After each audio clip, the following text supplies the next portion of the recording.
Welcome to my channel.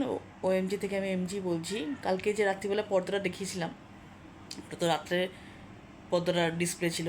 এখন যে ডিসপ্লেটা দেখছো, এটা পুরো হুক করা হয়ে গেছে স্টিলের।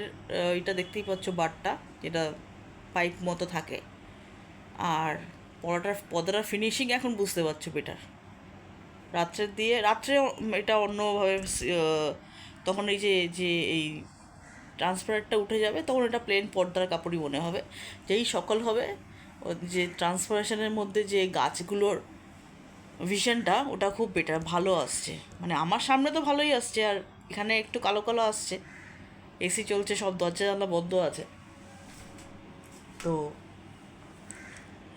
এই জন্যই আমি কালকে বারবার বলছিলাম যে এটা লাগাবার পর সকালবেলা একরকম দেখাবে, বিকালবেলা একরকম দেখাবে ডিসপ্লেটা। মানে সকালে একরকম ডিসপ্লে, বিকালে একরকম ডিসপ্লে। এটাই তোমাদের সঙ্গে আলোচনা করছিলাম কালকে আমি। খুব ভালো পর্দা হয়েছে, খুবই সুন্দর। তোমাদের কেমন লাগছে সেটা লাইক কমেন্ট করে জানিও।